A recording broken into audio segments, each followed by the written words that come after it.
ini adalah animasi sistem AC. Jadi cara kerja sistem AC, ada beberapa komponen yang harus diperhatikan. Yang di sini ada kompresor, kemudian di sebelah sini ada kondensor, kemudian di sini receiver dan dryer, kemudian di sini katup ekspansi, dan di sini ada evaporator. Nah, ini adalah head sensitizing tube-nya ya. Nah, ini ada kode warna, kemudian ada merah, biru, kemudian di sini ada titik-titik, kemudian di sini agak berpelangi. Ini artinya, jadi untuk bagian yang berwarna merah artinya zat pendingin berupa gas yang bertekanan tinggi, kemudian yang berwarna biru berupa cairan. Akan saya jelaskan lebih lanjut. Oke. Jadi cara kerjanya adalah jika kunci kontak posisi on, kemudian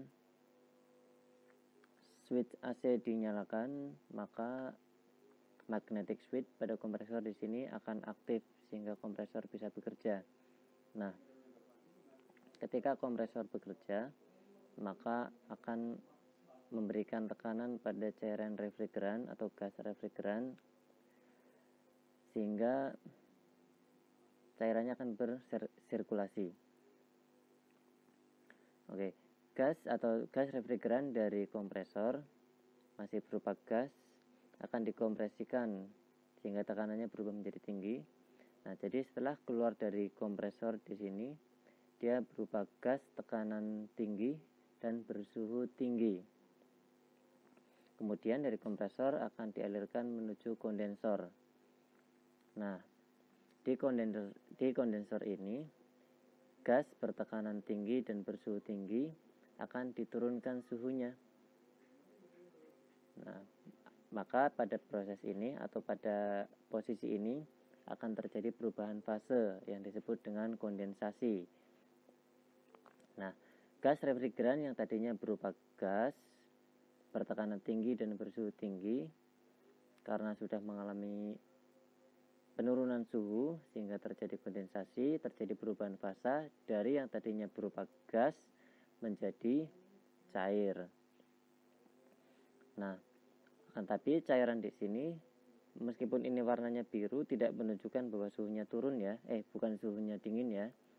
Suhunya memang diturunkan oleh kondensor, akan tetapi suhu di sini masih tetap panas.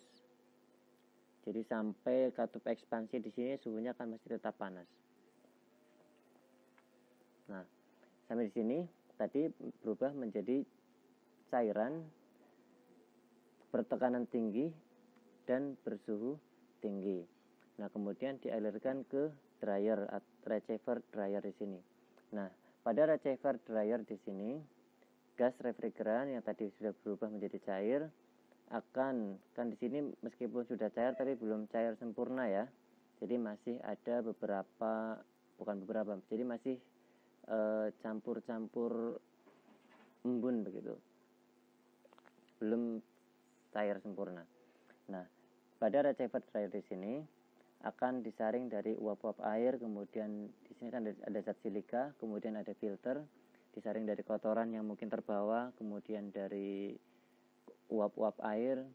Nah, kemudian dari receiver dryer ini akan diubah menjadi betul-betul air yang bukan air atau cairan yang sempurna. Jadi setelah keluar dari kondensor, tadi kan masih agak berupa embun begitu ya. Jadi belum cair sempurna. Masih fasa-fasa perubahan dari gas menuju cair. Kemudian sampai di receiver dryer, setelah keluar dari receiver dryer nanti akan berupa cairan sempurna. Nah, kemudian akan dialirkan menuju katup ekspansi. Akan mengalir menuju katup ekspansi. Nah, sampai di katup ekspansi ini berupa cairan sempurna, kemudian tekanannya tinggi dan suhunya juga masih tinggi. Meskipun suhu tinggi di sini itu tidak setinggi yang keluar dari kompresor, juga tidak setinggi yang keluar dari kondensor. Nah, pada katup ekspansi, jadi katup ekspansi di sini berfungsi untuk mengatur jumlah refrigeran atau freon yang akan disemprotkan atau dikabutkan menuju evaporator. Nah, jadi keluar dari katup ekspansi atau katup ekspansi di sini akan mengabutkan gas refrigeran yang tadinya berupa cairan di sini akan disemprotkan dalam bentuk kabut ke dalam ruang di evaporator. Nah, terjadilah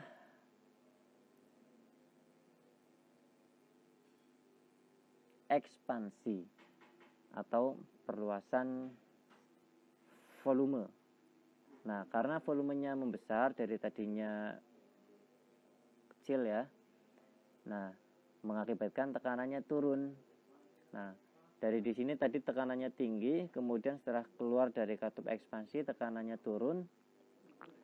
Nah, karena tekanan turun, kemudian volumenya membesar, kebalik. Karena volumenya membesar, kemudian tekanannya turun, mengakibatkan suhunya turun.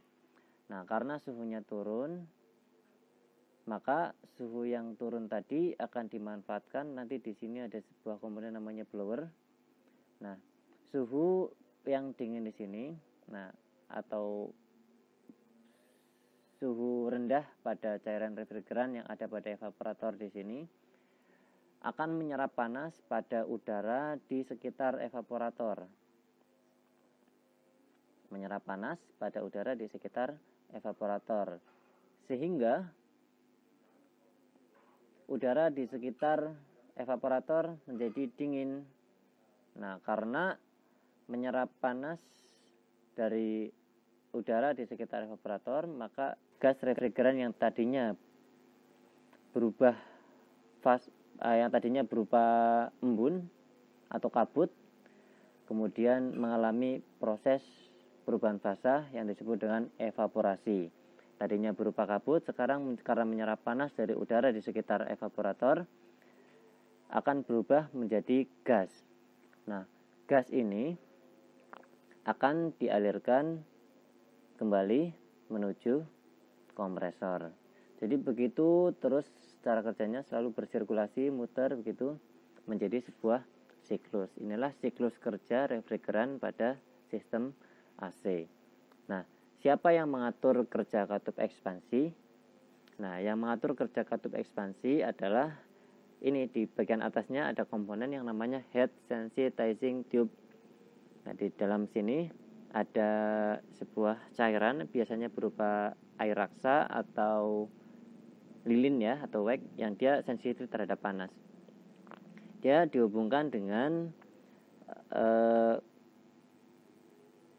saluran keluar dari evaporator. Nah, jadi begitu suhu pada evaporator sudah naik, maka katup ekspansi akan terbuka sehingga cairan refrigeran dapat masuk lagi ke dalam evaporator. Jika sudah mencapai suhu yang diinginkan, maka ini akan menutup lagi dan ini dihentikan. Begitu seterusnya.